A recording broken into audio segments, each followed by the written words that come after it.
Now let's talk about the objectives of research. Why do researchers conduct research? For which purpose? What do they seek? In fact, there are two main purposes, right, of research. First, research aims to discover or find out answers to questions. Researcher aims to figure out answers to the questions which are posed at the level of the studied phenomenon or situation or issue. Also, he aims to solve problems, right? Research meant to solve also problems, of course, through the application of scientific methods and procedures. Now, Kothari also, the scholar Kothari, maintains that the main aim of research is to find out the truth, which is hidden and not yet discovered. It means the researcher, through his research, aims to discover that piece of truth that is still hidden, still not investigated, still not disclosed. Right? Clear? Good. Now, of course, there are many types of researches, right? And although each research, in regard to its type, has its own specific purpose, but there are, of course, common objectives for all these types. We can highlight them today in the following objectives. First, a research aims to gain familiarity with a phenomenon or to achieve new insights in it.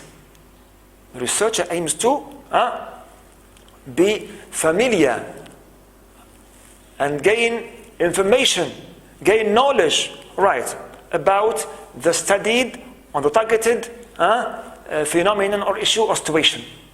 Here, of course, we refer to the exploratory or formulative type of research. Also, it aims to portray accurately the characteristics of a particular individual situation or a group. Right, so here the research meant to present an accurate and precise account, right, of the features of this phenomenon which is under study. Here we refer to descriptive study. Also, a research aims to determine the frequency with which something occurs or with which it is associated with something else. It means here it seeks to, we can say, study, right, the interaction between different variables, right, and how they influence one another, or which mutual effect they have, at the level of their relationship or of their interaction together. Here we refer to diagnostic studies. Also, it aims to test a hypothesis of a causal, right, relationship between variables. Here we refer to hypothesis testing studies. Besides, of course, there are many other general goals or aims for research.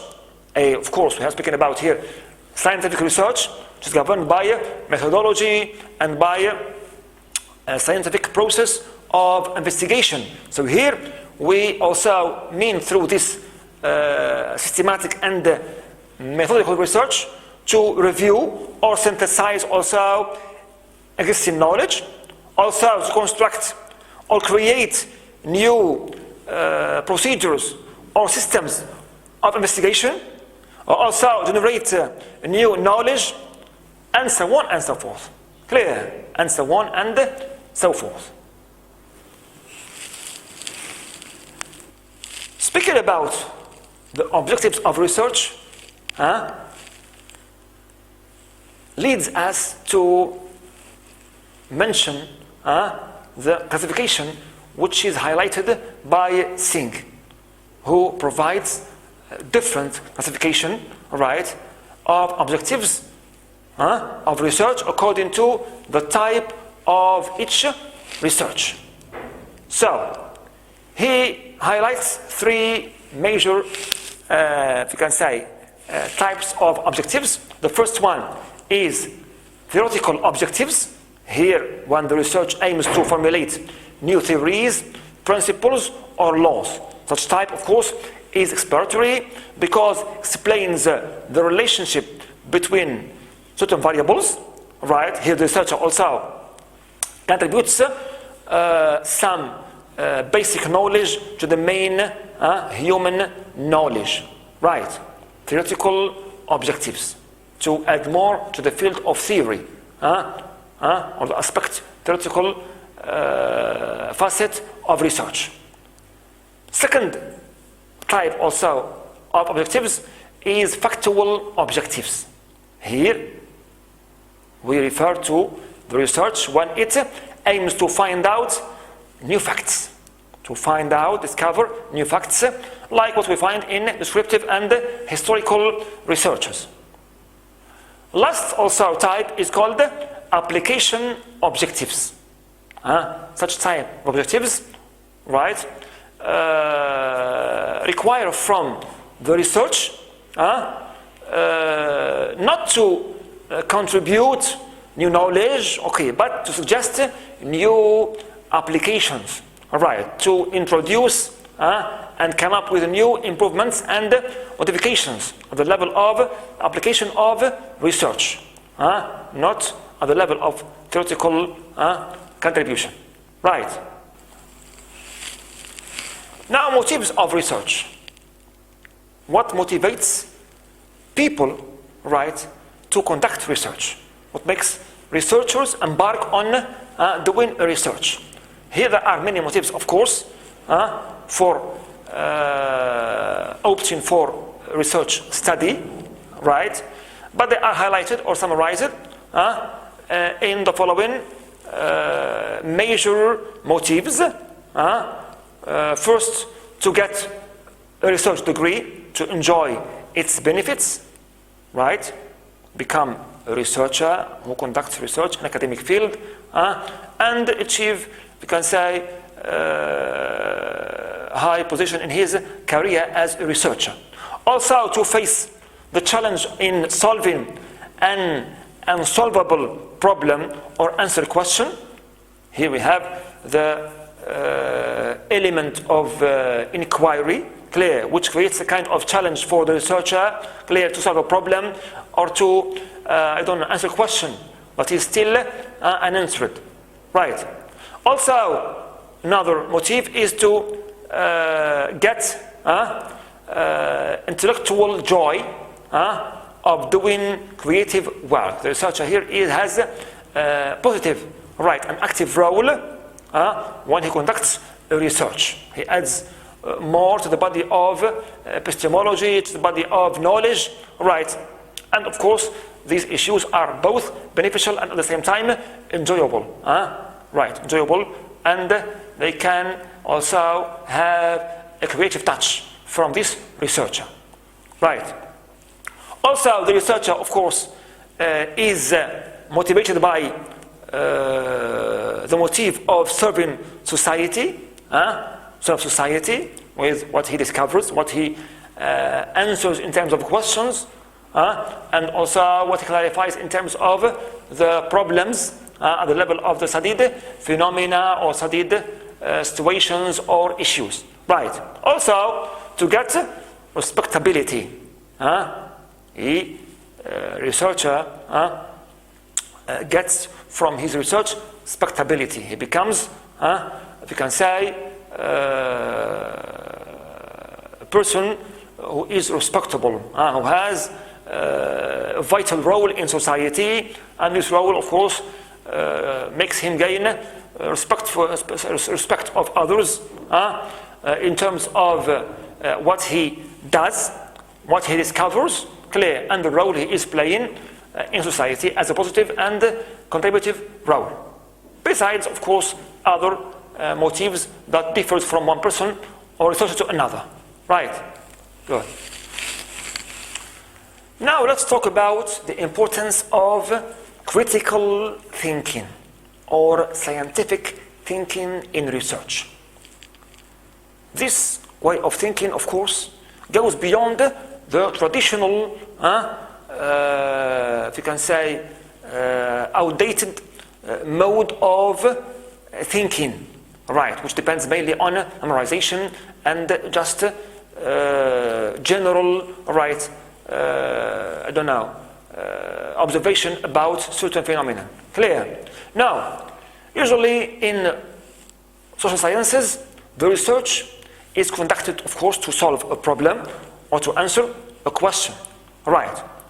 And throughout this research process, which is, of course, governed by methodology, by scientific sequence, right, of certain techniques and certain, of course, requirements.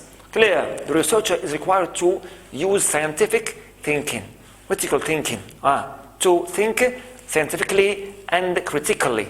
That's why he mustn't be satisfied with these traditional ways of thinking, superficial and shallow ways of thinking, but he should employ also all the necessary logical and scientific and critical thinking operations, like, for example, inductive mode of thinking to move from the particular to general, or also deductive mode of thinking to move from the general to particular, right. Also to use also logical sequencing in his thinking, right. Argumentation, experimentation, if the research requires this. Clear. And also scientific observation, which is followed by other steps, okay, to accomplish what is required from his study or research. Clear.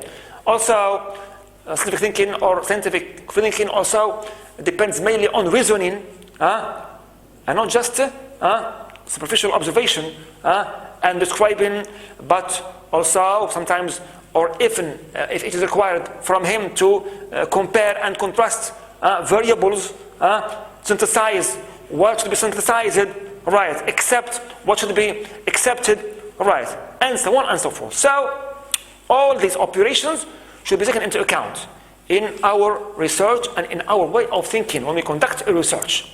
Clear, to be objective and to be methodical in our journey of research, and to achieve, of course, credible results and conclusions. Right. Also, he should be concerned with establishing relations between different variables through tracing evidence. Right. Since we know that scientific research in itself is based on facts, starts with facts and continually, right, returns to facts to test and verify hypotheses using scientific approaches, methods, and techniques. So everything depends on this critical way of thinking and its methodical tools, strategies, which are applied throughout different process steps, right, and stages along the course of research. The researcher should get rid of that superficial way of thinking and adopts a new spirit, critical one, scientific one, methodical one, that allows him to adapt to the nature of his research and, of course, the required steps and sequence of stages which are followed throughout the course of his study. Thank you so much.